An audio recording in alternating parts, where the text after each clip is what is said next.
नमस्ते नानी बाबुहरू, आजको कक्षामा यहाँहरूलाई हार्दिक स्वागत छ। आराम हुनुहुन्छ नि है त। आज हामी कक्षा 7 को सजीवहरू अन्तर्गत फूल फुल्ने बिरुवाको बनावट र तिनीहरूको कार्यहरू भन्ने विषयवस्तुमाथि छलफल गर्न गइरहेका छौँ। योभन्दा अगाडिको पाठमा भाइ बहिनीहरू हामीहरूले बिरुवाहरूलाई वर्गीकरण गरेका थियौँ। फूल फुल्ने बिरुवा र फूल नफुल्ने बिरुवा गरेर दुईवटा उपसमूहमा वर्गीकरण गरेका थियौँ। तिनीहरूका विभिन्न डिभिजनहरूमा छुट्याएका थियौँ तिनीहरूको विशेषताको आधारमा। अनि आज हामी अब ती बिरुवाहरूमध्ये फूल फुल्ने बिरुवाको बनावट र विभिन्न भागहरूको कार्यहरूको बारेमा छलफल गर्न गइरहेका छौँ। भाइ बहिनीहरू कापी कलम तयारी अवस्थामा राख्नुहोला अनि हामीहरूले छलफलको क्रममा आएका महत्त्वपूर्ण बुदाहरूलाई टिपोट गर्न नबिर्सनुहोला है त। ल अब आज हामी फूल फुल्ने बिरुवाको, भाइ बहिनीहरू एउटा कुरा याद गर्नुहोला, हामीहरूले अस्तिको पाठमा फूल नफुल्ने बिरुवाहरूको बनावट एकदमै सूक्ष्म हुन्छन् अनि कुनै कुनै फूल नफुल्ने बिरुवाहरू हामीहरूले थालोफाइटा भनेको थियौँ, तिनीहरूमा पात, काण्ड र जरा छुट्टिँदैन भनेका थियौँ। त्यसैले आज हामी फूल नफुल्ने बिरुवाहरूको बारेमा यहाँ छलफल गर्दैनौँ, फूल फुल्ने बिरुवाहरूको मात्रै है त। ल आजको विषयवस्तुतिर जाउँ। हाम्रो विषयवस्तु हो फूल फुल्ने बिरुवाको बनावट। आज हामी यो विषयवस्तुमा, यो टपिकमा छलफल गर्छौँ। अब फूल फुल्ने बिरुवाहरूको बनावटलाई अध्ययन गर्दा एउटा चित्र हेरौँ भाइ बहिनीहरू। मैले यहाँनिर यो तोरीको बिरुवा, तोरी मस्टर्ड प्लान्टको बिरुवा यहाँ ल्याएको छु। यसमा हेर्नुहोस् त, यो जमिन हो, जमिनभन्दा तल जरा र जमिनभन्दा माथि डाँठ। यसरी फूल फुल्ने बिरुवाहरूलाई हामी मुख्य गरेर यसको बनावटको आधारमा दुई भागमा छुट्याउँछौँ। एउटा जमिन मुनिको भाग, जरा प्रणाली, जमिन मुनिको भागलाई, अनि जमिन माथिको भाग जुन छ त्यसलाई चाहिँ डाँठ प्रणाली। भनेपछि फूल फुल्ने बिरुवा हेर्नुहोस् त, ल मैले यहाँनिर केही बिरुवाहरू ल्याएको छु। यहाँ हेर्नुहोस्, यो जमिनभन्दा मुनिको भाग यो जरा प्रणाली अनि यो जमिनभन्दा माथिको भागलाई डाँठ प्रणाली। र काण्ड र डाँठमा चाहिँ अलिकति फरक छ है भाइ बहिनीहरू। यो जमिनभन्दा माथिको पुरै भागलाई हामी डाँठ भन्छौँ। त्यसमा पात पनि पर्छ, काण्ड पनि पर्छ, फूल फल है। काण्ड भनेको चाहिँ यो भाग मात्रै हो। यसको बारेमा हामी पछि छलफल गर्नेछौँ। त्यस्तै गरेर अरू हेर्नुहोस्, मैले केही बिरुवाहरू ल्याएको छु, तल जरा माथि काण्ड है।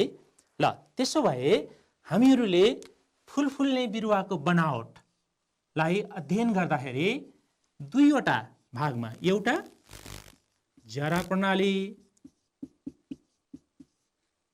र अर्को डाँठ प्रणाली, डाँठ प्रणाली दुई भागमा छुट्याउँ। यसलाई जमिन मुनिको भागलाई हामी रुट सिस्टम र जमिन माथिको भागलाई हामी सुट सिस्टम गरेर दुई भागमा विभाजन गर्छौँ फूल फुल्ने बिरुवाहरूको। अब हामी क्रमशः जमिन मुनिको भाग जरा प्रणालीको बारेमा र त्यसपछि जमिन माथिको भाग डाँठ प्रणालीको बारेमा क्रमशः छलफल गर्दै जाउँ है त। ल जरा प्रणाली, हामीहरूले फूल फुल्ने बिरुवाहरूको वर्गीकरण गर्दाखेरि त्यसको एन्जियोस्पर्म भन्ने एउटा डिभिजन याद छ नि भाइ बहिनीहरूलाई। एन्जियोस्पर्म डिभिजन अन्तर्गत कतिवटा सब डिभिजनमा विभाजन गरेका थियौँ? गुड, दुईवटा। के भन्नुहोस् त? हो, एक दलीय र दुई दलीय। ठिक भन्नुभयो। हो, एक दलीय र दुई दलीय बिरुवाहरूलाई चिन्नको लागि हामीहरूले तिनीहरूको जरा हेरेका थियौँ, पात हेरेका थियौँ है। तिनीहरूको बिउ हेरेका थियौँ। हो, अब जरा प्रणाली के हो र यसको प्रकारको बारेमा मैले जरा प्रणालीको प्रकारको बारेमा अलिकति भाइ बहिनीलाई सम्झाइसकेँ। जरा प्रणालीको बारेमा हेरौँ है त। ल, बिरुवाको जमिन मुनिको भाग जरा हो। जस्तै यहाँनिर अर्को बिरुवा मैले देखाएँ, हेर्नुहोस् त, यो के हो? लसुनको बिरुवा हो। यसको यो जरा है, जरा जमिनमाथि काण्ड। ल, हो, अब यिनीहरूको रङ सेतो, खैरो, हल्का पहेँलो हुन्छ है। यो चाहिँ प्लास्टिडको कारणले गर्दाखेरि रङ हुन्छ, बिरुवाको कोषमा भएको प्लास्टिड हामीहरूले पढेका छौँ। त्यसै गरी अब यहाँनिर हेर्नुहोस् त, ल, जरालाई गुच्छे जरा र मूल जरा हामीहरूले कस्तो खालको चाहिँ बिरुवाको गुच्छे जरा भनेका थियौँ? हो, एकदलीय बिरुवा। एकदलीय बिरुवाको गुच्छे जरा र द्विदलीय बिरुवाहरू डाइकोटिलेडनहरूको चाहिँ मूल जरा भनेका थियौँ है। ल, यति गरेर जरा प्रणालीलाई हामीहरूले दुई भागमा विभाजन गर्छौँ। ल, त्यसो भए जरा प्रणाली हाम्रो दुई भागमा, यसलाई गुच्छे जरा अनि अर्को मूल जरा है। यो फाइब्रस रुट र यो चाहिँ ट्याप रुट गरेर दुई भागमा विभाजन गर्छौँ। ल, यसको बारेमा अलिकति हेरिहालौँ त। जस्तै गुच्छे जरामा, ल, यहाँ हेर्नुहोस् त भाइ बहिनी, यो प्याजको बिरुवा, यसको जराहरू कस्तो प्रकारको हो? गुच्छे हो। सम्झनु भएको छ? किन भन्दा एकै ठाउँबाट सबै जराहरू निस्किएको छ, सबै। मूल जरा छैन। हेर्नुहोस् त है, पात पनि लामो, यो एकदलीय बिरुवा हो, यसको चाहिँ गुच्छे जरा है। त्यस्तै गरेर मैले अघि देखाएको थिएँ लसुनको, हेर्नुहोस्, यसको पनि मुख्य जरा छैन, सबै जराहरू एकै ठाउँबाट निस्किएका छन्, गुच्छे जरा भयो यो। तर भाइ बहिनीहरू, ल, यो चाहिँ यो पालुङ्गोको सागको बिरुवा हेर्नुहोस् त है, जरा एउटा मूल जरा छ अनि अरू साना साना शाखा जराहरू, सहायक जराहरू छन्। हो, यो चाहिँ मूल जरा प्रणाली। त्यस्तै अर्को यहाँ हेर्नुहोस्, यो रायोको बिरुवाको रायोको पातको बिरुवा, यहाँ पनि के छ? मूल जरा। एउटा मुख्य जरा छ अनि अरू साना साना सहायक जरा छन्। त्यस्तै अर्को हेर्नुहोस् त, यसमा पनि यसमा एउटा चाहिँ मुख्य जरा छ, यहाँ बिचमा एउटा मुख्य जरा है, अनि यसका अरू सहायक जराहरू छन्। त्यो सहायक जराहरूमा पनि मसिना रौँ जस्ता वस्तुहरू छन्, बिरुवालाई चाहिने आवश्यक वस्तुहरू सोसेर लिनको लागि है। भाइ बहिनीहरू, यो हामीहरूले एकदलीय र द्विदलीय बिरुवाहरूमा पनि अध्ययन गरिसकेका छौँ। ल, यसै गरी अब गुच्छे जरा हेर्नुहोस् त, यहाँनिर चित्रमा है लसुनको जरा देखाइएको छ। एकै ठाउँबाट कस्तो जरालाई गुच्छे जरा भनिन्छ भने बिउबाट निस्केका जराहरू एउटा मोटो जरोको रूपमा नभई एउटा सिङ्गल जरोको रूपमा, जस्तो एउटा यसमा के छ? बिचमा एउटा मोटो जरा है।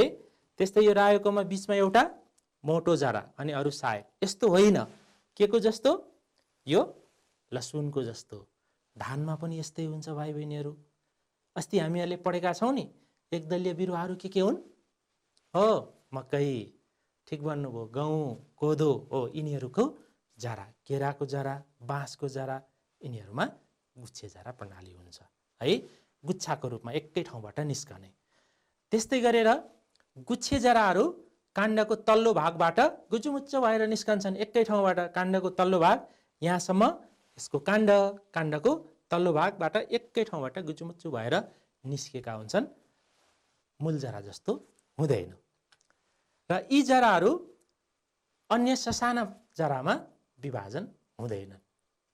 जस्तै मूल जराको विभाजन भएको थियो नि, हेर्नुहोस् त, यहाँ यो मूल जरा हो, यसको यहाँ हेर एउटा मूल जरा छ, हेर्नुहोस् त, ल, हो, यो मूल जराको अरू चाहिँ शाखा जराहरूमा यसरी विभाजन भएको छ, तर गुच्छे जराको यसरी विभाजन भएको हुँदैन। ल, अनि यिनीहरूका सबै जराहरू एकै प्रकारका, एकनासका जराहरू, कुनै मूल र कुनै शाखा हुँदैन। जस्तै मकैको जरा, धानको जरा, प्याजको जरा। अब भाइ बहिनीहरूले यसरी बुझ्नुहोस् कि एकदलीय बिरुवाहरूका जराहरू सबै के हुन्छन्? गुच्छे जरा हुन्छन्, फाइब्रस रुट। ल अब यसपछि हामी अर्को मूल जरा, गुच्छे जरा भइसक्यो। अब हामी जाउँ मूल जरामा। हामी जरा प्रणाली अन्तर्गत छलफल गरिरहेका छौँ है भाइ बहिनीहरू। ल अब मूल जरा चित्रमा हेर्नुहोस् त। ल चित्रमा यो जरा बीचमा एउटा मुख्य जरा छ अनि त्यसबाट सहायक जराहरू छुट्टिएका छन्। ती सहायक जराबाट पनि अरू साना साना रौँहरू जस्ता चाहिँ मसिना छुट्टिएका छन्। म भाइ बहिनीहरूलाई यो चित्र देखाउँछु। यसैमा अघि नै हेरेको जस्तो यो चाहिँ पालुङ्गोको साग, पालुङ्गो। यसको जरा हेर्नुहोस् त, मूल जरा अनि यो सहायक जरा। अनि सहायक जरामा पनि यहाँनिर हेर्नुहोस् त, सानो सानो जमिनबाट चाहिँ बिरुवालाई चाहिने आवश्यक वस्तुहरू, पानीहरू, पोषक तत्त्वहरू, खनिजहरू चाहिँ सोसेर लिनको लागि रौँ जस्ता जराका रोमहरू हुन्छन्। यो मूल जरा प्रणाली हो। ल अब यसको बारेमा केही बुँदाहरू हेरौँ है त भाइ बहिनीहरू। ल बिरुवाको काण्डबाट एउटा मुख्य जर हो है, यो काण्डबाट तल जमिन मुनि एउटा मुख्य जर हो, यसलाई मूल जर हो भन्ने है, यसलाई मूल जर हो। अनि त्यसपछि मूल जराबाट मसिना जराहरू हाँगिएर मसिना जराहरू हाँगा जस्तो भएर निस्किएका छन् यसरी दायाँ बायाँ हो, यिनीहरूलाई सहायक जरा भन्ने है, एक्जिलरी रुट्सहरू यिनीहरू भए। अनि त्यसै गरी सहायक जराबाट यहाँ हेर्नुहोस् त, यो तल सहायक जराबाट पनि मसिना रौँ जस्ता चाहिँ अन्य जराहरू निस्केका हुन्छन्। यिनीहरूलाई मूल रोम, रुट हेयर भन्छौँ हामी है। यो सहायक जराबाट पनि निस्किएका जराहरूलाई रुट हेयर भन्ने है। कपाल जस्तो रौँ जस्ता जराहरू, तिनीहरूले चाहिँ जराबाट, जमिनबाट बिरुवालाई चाहिने आवश्यक पौष्टिक वस्तुहरू सोसेर लिन्छन् भाइ बहिनीहरू। ल त्यस्तै गरेर यो जराको टुप्पो साह्रै कमलो हुने भएकोले यसको यो तल टुप्पोमा यसमा रुट क्याप हुन्छ, जराको टोपी भनौँ न हो, रुट क्याप यसले ढाकिएको हुन्छ। मूल जराको एउटा विशेषता भनेको के हो? त्यसको टुप्पोमा अन्तिम भागमा रुट क्याप हुन्छ, यसको तल टुप्पोमा। यसरी हामीहरूले मूल जरालाई का विशेषताहरू अध्ययन गर्छौँ, मूल जरालाई परिचय गर्छौँ भाइ बहिनीहरू। र भाइ बहिनीहरूले पढिसक्नु भएको छ द्विदलीय सबै बिरुवाहरू हैन, तोरीदेखि मुला, फर्सी, काँक्रो, यी सबै बिरुवाहरू, सिमी, बोडी, यिनीहरू सबैका जराहरू कस्ता हुन्छन्? मूल जरा यो टाइपका है, यो प्रकारका जराहरू हुन्छन्। यसरी मूल जरा र गुच्छे जरा गरेर जरा प्रणालीलाई हामीहरूले दुई भागमा विभाजन गर्यौं र यिनीहरूका उदाहरणहरू भाइ बहिनीहरूले आफ्नो अभ्यास पुस्तिकामा सङ्कलन गरेर लेख्नुहोला है। ल अब यसपछि अर्को बिरुवाको बनावटको एउटा भाग जरा है, जरा प्रणाली। अब अर्को भाग हामीहरूले के भनेका छौँ? अर्को भाग हामीहरूले डाँठ प्रणाली, सुट सिस्टम, तलको रुट सिस्टम, जमिनभन्दा माथिको सुट सिस्टम। अब हामी सुट सिस्टमतिर जाउँ, छलफल गरौँ है त। ल अब यसका उदाहरणहरू हामीले भइसक्यो। ल सुट सिस्टमको अध्ययनभन्दा अगाडि जराको काम पढिहालौँ पहिले भाइ बहिनीहरू। जराको काम के त? जराले के काम गर्छ है? जस्तै अघि हामीहरूले भन्यौँ यो जराले के गर्छ? जमिन मुनिबाट बिरुवालाई चाहिने आवश्यक पौष्टिक वस्तुहरू सोसेर लिन्छ एउटा। अनि जरा भएन भने के हुन्छ होला? बिरुवा जमिनमाथि अडिएर बस्न सक्दैन। सानो बिरुवाको जरा सानो हुन्छ, ठुला बिरुवाहरूको जरा ठुलो हुन्छ, धेरैतिर फैलिएर रहेको हुन्छ। यसको मतलब जराले बिरुवालाई अड्याएर राख्ने काम गर्छ एउटा। हेर्नुहोस् त, जराले बिरुवालाई जमिनमा अड्याउने काम गर्छ एउटा।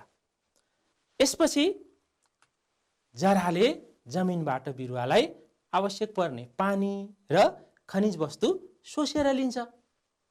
जस्तै बिरुवालाई आफ्नो पातमा खाना बनाउँछ, त्यो खाना बनाउनको लागि पानी चाहिन्छ, विभिन्न खनिज वस्तुहरू चाहिन्छ। ती वस्तुहरू पुर्याउन हामी बिरुवालाई पानी लगाउँछौँ, मल लगाउँछौँ, त्यो सोसेर लिने काम के को हो? जराको हो भाइ बहिनीहरू। त्यसै गरी केही बिरुवाका जराहरूले खाद्य पदार्थ सञ्चित गर्छन्। जस्तै हामी केही बिरुवाका जराहरू खाद्य पदार्थको रूपमा खान्छौँ। जस्तै हेर्नुहोस् त गाजर, गाजर हाम्रो चाहिँ जरा हो। त्यस्तै मुला पनि के हो? मुलाको जमिन मुनिको भाग जरा हो। त्यो तिनीहरू चाहिँ खाद्य पदार्थको रूपमा सङ्कलित हुन्छन्। त्यस्तै गरेर सक्खरखण्ड है अनि पिँडालु यिनीहरू चाहिँ जरा हुन्। यी जराहरूमा बिरुवाहरूले आफ्नो खाद्य पदार्थ सञ्चय गरेर, स्टोर गरेर, सञ्चित गरेर राख्छन्। हो, यो अर्को जराको फाइदा छ, उपयोगिता छ, यो जराको काम छ। ल, यसरी जराका कामलाई हामीहरूले 3वटा काम हामीले यहाँ छलफल गऱ्यौँ। भन्न सक्नुहुन्छ नि? ल, अब चाहिँ हामी जान्छौँ डाँठ प्रणालीतिर है त। हामीले जमिन मुनिको भागको छलफल गरिसक्यौँ। अब जमिनभन्दा माथि भागहरू के हुन्छन् अनि तिनीहरूको चाहिँ विशेषता के हुन्छ र तिनीहरूको कार्य के हुन्छ छलफल गरौँ है त। बिरुवाको जमिनभन्दा माथिको भागलाई हामी डाँठ भन्छौँ, सुट भन्छौँ, SHOT सुट भन्छौँ है। अब डाँठ प्रणालीमा के भाग हुन्छन् तल हेरौँ है। जमिनभन्दा माथिको बिरुवाको भाग डाँठ हो, सुट हो। यसलाई हामीहरूले काण्ड र डाँठको बारेमा मैले अघि भनिसकेको छु। जमिनभन्दा माथिको सम्पूर्ण भागहरूलाई डाँठ भन्छौँ, हामी सुट भन्छौँ। र यस प्रणाली अन्तर्गत ल यहाँ हेर्नुहोस् त भाइ बहिनीहरू, काण्ड, पात, फुल र फल। यहाँ डाँठ प्रणालीमा 4वटा, यसमा काण्ड, त्यसै गरी पात, फुल र फल गरी 4वटा भागमा डाँठ प्रणालीलाई हामीहरूले छुट्याउँछौँ। बिरुवाको माथिपट्टिको अब यसको एक गरी हेरौँ है त। यो एउटा बिरुवा छ, यो जमिनभन्दा तलको भाग जरा प्रणाली, योभन्दा माथि यो भाग काण्ड है। त्यस्तै गरी यहाँ पात भइहाल्यो अनि यसको माथि फुलहरू पनि हेर्नुहोस् त है, फुल फुलेको छ, यो फुलबाट फल लाग्छ। आज हामी यो फुलको बारेमा चाहिँ चर्चा गर्दैनौँ, फुल र फलको बारेमा। आज हामी काण्ड र पातको बारेमा चर्चा गर्छौँ भाइ बहिनीहरू। काण्ड के हो, काण्डका भागहरू, यसको कार्य, त्यस्तै पातका विभिन्न भागहरू र यसको कार्य। यहाँ चित्रमा हेर्नुहोस् त भाइ बहिनीहरू, यो काण्ड स्टिम, यो चाहिँ बिरुवाको बलियो भाग, गोलो भाग हैन, यसलाई काण्ड भन्छौँ हामी। यही काण्डबाट पातहरू निस्किएका हुन्छन् अनि सहायक काण्डहरू, हाँगाहरू निस्किएका हुन्छन्। अनि यो काण्ड यहाँनिर यो जुन भागबाट हाँगाहरू यसरी निस्किएका हुन्छन्, यो भागलाई हामी गाँठो भन्छौँ है। यहाँनिर चित्रमा हेर्नुहोस् त, यो नोड भनेको गाँठो। अनि यो 2वटा गाँठो, यो 2वटा, यहाँ तलबाट यहाँबाट पनि हाँगा निस्केको छ, यहाँबाट पनि हाँगा, यो एउटा गाँठो, यहाँ तल अर्को गाँठो। यो 2वटा गाँठोहरू बीचको भागलाई, यो भाग जुन छ यसलाई हामी अन्तर्गाँठो भन्छौँ है। अन्तर्गाँठो भन्छौँ, गाँठो र अन्तर्गाँठो। ल, यसको बारेमा हामी चर्चा गर्छौँ। ल, यही डाँठबाट, काण्डबाट नै पातहरू निस्किएका हुन्छन्, हाँगाहरू निस्किएका हुन्छन् भाइ बहिनीहरू। ल, अनि बिरुवाको काण्ड र पात भेजिटेटिभ अङ्ग हुन्। यसमा हामी बिरुवाको अङ्गहरूलाई भेजिटेटिभ, यो सुट प्रणालीमा, डाँठ प्रणालीमा 2वटा भाग हुन्छन्। जस्तै यहाँ माथि हामीले फुल र फल भन्यौँ। यो फुल भनेको चाहिँ बिरुवाको प्रजनन अङ्ग हो। फुलबाट फल लाग्छ, त्यसबाट बिउ बन्छ, त्यसैले फुल चाहिँ बिरुवाको प्रजनन अङ्ग हो। यो अरू फुलदेखि बाहेकका भागहरू चाहिँ के हुन्? भेजिटेटिभ अङ्ग हुन् यिनीहरू चाहिँ है र फुललाई हामी यहाँ फुलमा चाहिँ भाले प्रजनन अङ्ग, पोथी प्रजनन अङ्ग हुन्छ, त्यसबाट तिनीहरूको प्रजनन हुन्छ, त्यसैले त्यसलाई प्रजनन अङ्ग भन्छौँ। काण्ड र पातलाई चाहिँ भेजिटेटिभ अङ्ग भन्छौँ भाइ बहिनीहरू। ल अगाडि बढौँ है त।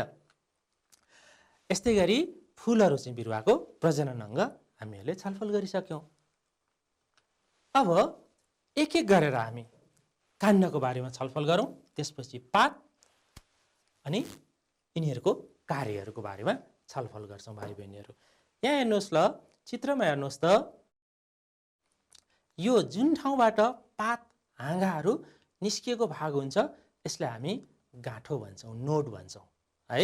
गाँठो यहाँनिर एउटा गाँठो, दुईटा, तीनवटा, चारवटा, यहाँ माथि टुप्पोमा समेत गरेर 5वटा गाँठोहरू छन्। अनि यो दुईवटा गाँठोहरू बीचको भाग है, दुईवटा यो गाँठो र तलको फर्स्टको र सेकेन्डको गाँठो बीचको एउटा अन्तर्गाँठो, त्यसपछि यहाँ अर्को अन्तर्गाँठो, त्यसपछि अर्को अन्तर्गाँठो, यसलाई इन्टरनोड भन्छौँ हामी, नोड र इन्टरनोड। अनि यो जुन गाँठोबाट नै पातहरू निस्कन्छन् अनि कोपिलाहरू निस्कन्छन् हो, एक्जिलरी बर्डहरू निस्कन्छन्, बर्डहरू, अनि बिरुवाको चाहिँ वृद्धि विकास, अनि टुप्पोबाट यसरी कोपिलाहरू त्यही गाँठोबाट चाहिँ मुनाहरू निस्कन्छन्, त्यसबाट नै बिरुवाको वृद्धि र विकास हुन्छ। ल अब काण्ड बिरुवाको जमिनभन्दा माथिको कडा भाग है, जमिनभन्दा माथिको यो कडा भाग, ठुल्ठुला बिरुवाहरूका चाहिँ भागहरू अझै कडा हुन्छन्, हामी काठको रूपमा प्रयोग गर्छौँ, त्यो काण्ड भयो। त्यस्तै गरी साधारणतया काण्डहरू कस्तो हुन्छ, गोलाकार हुन्छ होइन, गोलाकार। हामीहरूले बिरुवाको चाहिँ प्राय सबै काण्डहरू गोलाकार नै देखेका छौँ, च्याप्टो त हुँदैन नि होइन, चारपट्टि खालको हुँदैन, त्रिभुजाकार हुँदैन, गोलाकार हुन्छ अनि ठाडो हुन्छ, सूर्यको प्रकाशतिर फर्कने भएकोले माथि चाहिँ जमिनभन्दा माथि उभिएर रहेका हुन्छन्। त्यस्तै गरी काण्डबाट पात निस्केका हुन्छन्, हेर्नुहोस् त भाइ बहिनीहरू, काण्डबाट पात, हाँगा होइन, अनि त्यहीबाट चाहिँ फुल फुल्छ, त्यसैमा फल लाग्छ। यसै गरी पात र हाँगा निस्कने ठाउँलाई अघि हामीहरूले भन्यौँ, यहाँ हेर्नुहोस् त, जहाँबाट पात अनि हाँगा निस्कन्छ त्यो ठाउँलाई गाँठो भन्ने, नोड भन्ने है, हामीहरूले यहाँ हाइलाइट गरेको छ, यसलाई सम्झनु होला, कापीमा टिप्नु पनि होला भाइ बहिनीहरू, नोड, गाँठो भन्ने। त्यस्तै गरेर यसमा काण्डमा हेर्नुहोस् त, यहाँनिर के हुँदो रहेछ, काण्डमा गाँठो हुँदो रहेछ अनि अर्को अन्तर गाँठो हुँदो रहेछ है, काण्डमा चाहिँ गाँठो, अन्तर्गाँठो। त्यस्तै बिरुवाको उचाइ र लम्बाइ बढ्नका लागि टुप्पोमा के हुन्छ, टुप्पोमा कोपिला हुन्छ हो, बढ्छ, यसबाट नै बिरुवाको काण्डको पनि वृद्धि हुन्छ, पातको वृद्धि हुन्छ, हाँगाहरूको वृद्धि हुन्छ है, र त्यो टुप्पोको भागलाई हामी कोपिला भन्छौँ। भाइ बहिनीहरू, हामीहरूले बिरुवा देखेकै छौँ, हरेक बिरुवाका टुप्पोमा कोपिलाहरू हुन्छन्। र यो काण्डको बारेमा हामीहरूले छलफल गऱ्यौँ। अब हामी काण्डको कार्यको बारेमा छलफल गरौँ भाइ बहिनीहरू। काण्डको कार्य के काम गर्छ त, अघि हामीहरूले जराले के काम गर्छ भनेर छलफल गरिसक्यौँ। अब काण्डको कार्य, यो चित्रमा हेर्नुहोस् त भाइ बहिनीहरू, चित्रमा यहाँनिर यो दुईवटा कलरको, एउटा माथितिर गइरहेको एरो देखाइएको छ अनि अर्को चाहिँ तल माथि गइरहेको अर्को कलरमा एरो देखाइएको छ। यो काण्ड भनेको चाहिँ बिरुवाको विभिन्न खाद्य पदार्थहरू र विकार वस्तुहरू यिनीहरूलाई ओसार पसार गर्ने भाग रहेछ काण्ड है त भाइ बहिनीहरू। जस्तै यसले जराबाट सोसेर लिएका वस्तुहरूलाई बिरुवाको पातसम्म पुर्याउने काम गर्छ। बिरुवाको खाना बन्ने अङ्ग भनेको पात हो, पातसम्म पुर्याउने काम केले गर्छ, काण्डले गर्छ। अनि पातमा बनेको जुन खाना छ त्यसलाई फेरि बिरुवाका विभिन्न भागहरूमा लैजाने काम केले गर्छ, काण्डले नै गर्छ है त हो। यसरी बिरुवाले आफ्नो खाना बनाउँदा भाइ बहिनीहरू जराबाट सोसेर लिएका वस्तुहरू कहाँबाट पातसम्म पुग्ने रहेछन्, काण्डबाटै पुग्ने रहेछन्। त्यस्तै गरेर यो पातमा बनेको खाना विभिन्न भागमा वितरण हुने काम पनि कहाँबाट हुँदो रहेछ? काण्डबाटै हुँदो रहेछ। त्यसो भए काण्डको एउटा काम भनेको ओसार पसार गर्ने काम रहेछ। यहाँ हेर्नुहोस् त भाइ बहिनीहरू, यो जराबाट माथिसम्म पातसम्म लैजाने यहाँनेरि नली हुन्छन् हो, यसलाई हामी जाइलम भन्छौँ। जाइलम र यो पातमा बनेको हरियो पातमा बिरुवाले बनाएको खानालाई फेरि विभिन्न भागहरूमा वितरण गर्ने अर्को नली हुन्छ बिरुवामा, एउटा तन्तु हुन्छ, त्यसलाई हामी फ्लोएम भन्छौँ। यो जाइलम र फ्लोएम कहाँ रहेका हुन्छन्? काण्डमा रहेका हुन्छन्। ल अब जरा काण्डको कार्यहरू हेरौँ है त। जराले शोषेको पानी र खनिज पातसम्म पुर्याउने यो जाइलमले पातसम्म पुर्याउँदो रहेछ भाइ बहिनीहरू। अनि यसै गरी पातमा बनेको खाद्य पदार्थलाई फेरि के गर्छ? विभिन्न भागमा पुर्याउने, होइन? त्यसैले यो बिरुवा भनेको चाहिँ बिरुवाको पातमा हुने जुन त्यो खाना बनाउने हामी प्रकाश संश्लेषण क्रिया भन्छौँ, त्यो बिरुवाको एउटा महत्त्वपूर्ण जीवन प्रक्रिया हो। त्यही जीवन प्रक्रियाको कारणले गर्दाखेरि हामीले खाने धेरै खानेकुराहरू हामी प्राप्त गर्छौँ, होइन? अनि हामी अक्सिजन प्राप्त गर्छौँ बिरुवाबाट। त्यही प्रक्रियाबाट हो त्यो पातमा बनेको खाद्य पदार्थलाई ओसार पसार गर्ने अनि पातसम्म चाहिँ आवश्यक खाद्य पदार्थहरू जराबाट सोसेर लैजाने काम केले गर्छ? काण्डले गर्छ। यसै गरी हरितकण भएका काण्डले, जस्तै यसको हेर्नु न भाइ बहिनीहरू, यसको त काण्ड हरियो नै छ, यसमा काण्डमा पनि हरितकण छ। पातमा त धेरै प्राय सबैजसो पातहरूमा हरियो नै हुन्छ हो। यो जुन जुन बिरुवाको काण्ड हरियो छ यिनीहरूले काण्डमा पनि आफ्नो खाना बनाउने काम गर्छन् है, अर्को कार्य। त्यस्तै गरी केही बिरुवाका काण्ड परिवर्तित भई जमिनमुनि खाद्य पदार्थ सञ्चय गर्छन्। अब अघि हामी भाइ बहिनीहरू जमिनभन्दा मुनिको सबै भागलाई हामीहरूले जरा प्रणाली भन्यौँ, तर कुनै कुनै बिरुवाहरूको हेर्नुहोस् त, यसको यो लसुनको त यो भाग, यो केही जराको केही काण्डको भाग पनि जरामुनि हुन्छ। यो लसुनको यो जुन पोटी छ नि, यो काण्ड हो यसको, यसभन्दा तल के निस्केको छ? जरा निस्केको छ। त्यसैले केही बिरुवाका काण्डहरू चाहिँ रूपान्तरित हुन्छन्, परिवर्तित हुन्छन् र तिनीहरूले खाद्य पदार्थ सञ्चय गर्छन्। जस्तै लसुनको भयो, त्यस्तै गरेर प्याज पनि हेर्नुहोस् भाइ बहिनीहरू, यो जमिन मुनि हुन्छ, जरा चाहिँ तल हुन्छ, अनि यहाँ यसले प्याजले आफ्नो खाद्य पदार्थ सञ्चय गर्छ। आलुको पनि त्यस्तै हुन्छ। त्यसो भए केही काण्डहरूले खाद्य पदार्थ सञ्चय गरेर राख्दा रहेछन्, कसैले जमिन मुनि राख्छन्, कसैको जमिन माथि पनि हुन्छ। जस्तै उखु, हामीहरूले उखु देखाएको छौँ नि, उखुको काण्डमा चाहिँ जमिन माथि नै हुन्छ, त्यसले खाद्य पदार्थ सञ्चय गरेर राख्छ अनि चिनी बनाउन प्रयोग गरिन्छ, होइन हो। यसैले काण्डका कार्यलाई हामीहरूले एउटा ओसार पसार गर्ने है, अनि त्यस्तै गरेर हरितकण भएको काण्ड छ भने खाना बनाउने, अनि केही काण्डहरूले चाहिँ के गर्दा रहेछन्? खाद्य पदार्थलाई सञ्चय गरेर सङ्कलन गरेर राख्दा रहेछन्, जो चाहिँ हामी खाद्य पदार्थको रूपमा प्रयोग गर्छौँ। यसै गरी काण्डले फुल फल पातलाई अड्याउने काम गर्छ, होइन? जुन बिरुवाहरूमा, ठुल्ठुला बिरुवाहरूमा चाहिँ फलहरू लाग्छन्, तिनीहरूका काण्ड बलिया हुन्छन्। जस्तै भाइ बहिनीले देख्नुभयो होला नि, धेरै फलहरू लाग्यो भने काण्ड चाहिँ नुइने गर्छ, होइन? त्यो काण्ड, त्यो फलहरूलाई, पातहरूलाई अड्याएर राख्ने काम काण्डले गर्छ। यो चाहिँ बिरुवाको बलियो भाग हो है। ल अब हामी पातमा जाउँ। हामीहरूले काण्ड के हो? काण्डमा गाँठो हुँदो रहेछ, अन्तर्गाँठो हुँदो रहेछ।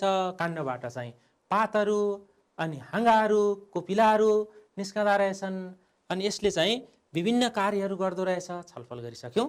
अब पातको बनावटतिर जाउँ। ल भाइ बहिनीहरूलाई पातमा एउटा पात देखाउँछु है। यो पातमा यो हाँगाबाट चाहिँ निस्किएर आएको जुन ठाउँ हुन्छ, हाँगाबाट निस्किएको ठाउँ, त्यो काण्डबाट निस्किएको ठाउँ, त्यहाँदेखि निस्किएको यो भागलाई हामी यो पत्रडाँठ भन्छौँ है, पेटियोल भन्छौँ। पत्रडाँठ भन्छौँ। अनि त्यसबाट कुनै कुनै पातहरू यसरी एउटै पत्रडाँठबाट धेरै पातहरू निस्किन्छन्। जस्तै यो मैले सिमीको पात ल्याएको छु यो है, यसमा चाहिँ धेरैवटा पातहरू यस्तो संयुक्त पात भन्छौँ। अनि कुनै कुनै चाहिँ सिंगल एउटा मात्रै पात हुन्छ है, त्यो चाहिँ सामान्य पात हुन्छ। अनि हरेक पातको बीचमा कुनै पातको चाहिँ बीचमा एउटा मुख्य सिरा हुन्छ अनि अरू सहायक सिराहरू हुन्छन्, जालीदार भएर बसेका हुन्छन् सिराहरू। त्यस्तै गरेर हामीहरूले एकदलीय बिरुवाहरूको पातहरूमा समानान्तर हुन्छ, यसमा जाली हुँदैन, नसाहरू के हुन्छन् समानान्तर हुन्छन्। यो पातको बनावट भयो भाइ बहिनीहरू। यहाँ हेर्नुहोस् त चित्रमा है, यो एउटा पात छ हो, यो पात यो काण्डबाट निस्किएको जुन भाग हो यसलाई हामी पत्रडाँठ पेटियोल भन्छौँ। अनि जुन यो पातको फराकिलो भाग हो नि, यो फराकिलो भाग यसलाई हामी पत्रफल भन्छौँ, लेमिना भन्छौँ, पत्रफल। अनि यहाँनिर बीचको एउटा मुख्य सिरा, अरू सहायक सिराहरू हुन्छन्, कुनैमा जालीदार हुँदो रहेछ, कुनैमा समानान्तर हुँदो रहेछ। अनि यसको जुन धार हो यो पातको कुनै कुनैको चाहिँ एकनासको हुन्छ, कुनै कुनैमा चाहिँ यहाँ चित्रमा मैले यहाँ देखाए जस्तै यस्तै चाहिँ यो काँडा काँडा जस्तो निस्किएको हुन्छ, यसलाई हामी पत्रधार भन्छौँ है, ब्लेड भन्छौँ हो। यी चाहिँ पातका भागहरू भए। अब पातको यो पात बिरुवाको एकदमै महत्त्वपूर्ण भाग, अघि हामीले भन्यौँ नि, यहाँ नै बिरुवाले आफ्नो खाना बनाउने काम गर्छन् र यहाँ हुने जुन प्रतिक्रिया हो यो एकदमै शक्तिशाली, एकदमै महत्त्वपूर्ण प्रतिक्रिया हो। र यहाँ जसरी चाहिँ कार्बन डाइअक्साइड र पानी मिलेर चाहिँ स्टार्च बन्छ, ग्लुकोज बिरुवाको खाना बन्छ, यो बिरुवाको पातमा मात्रै हुन्छ। हामीहरूले प्रयोगशालामा यसरी यो प्रतिक्रिया गर्न सक्दैनौँ। त्यसैले यो विज्ञानले गर्न नसकेको कुरा बिरुवाको पातले गरिरहेको छ भाइ बहिनीहरू, यसरी बुझ्नुपर्छ हामीहरूले।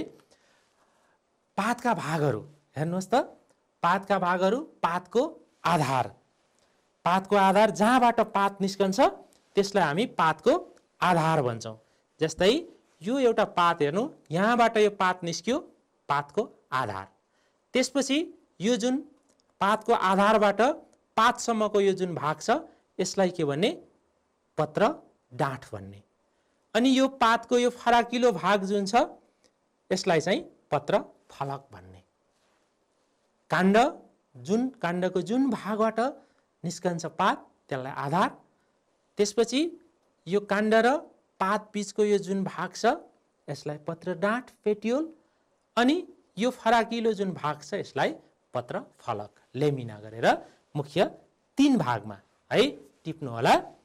त्यसपछि हेर्नुहोस् त, पातको आधार जसले पातलाई काण्डसँग जोडेको हुन्छ। यहाँनिर हेर्नुहोस् त यो चित्रमा, यहाँनिर जो काण्ड र पात जोडिएको भाग आधार हो, जो गाँठोबाट निस्किएको हुन्छ त्यो चाहिँ आधार। त्यस्तै प्राय गरी पातहरू चेप्टो आकारको हुन्छ, त्यसको चाहिँ फराकिलो भाग हुन्छ, यो यसलाई के भन्ने, लेमिना भन्ने, पत्रफलक भन्ने। अनि पत्रफलक, यो पातको पत्रफलक जुन छ यसलाई काण्डसँग जोड्ने यो भाग चाहिँ पेटियोल है। यो भाग यो के हो, पेटियोल हो। यहाँ जहाँ काण्डसँग जोडियो त्यो चाहिँ आधार हो पातको। अनि यो फराकिलो भाग चाहिँ के हो, पातको पत्रफलक हो। यसरी पातलाई हामी विभिन्न भागहरूमा छुट्याउँछौँ भाइ बहिनीहरू। र पत्रडाँठ पनि हामीले छलफल गरिसक्यौँ।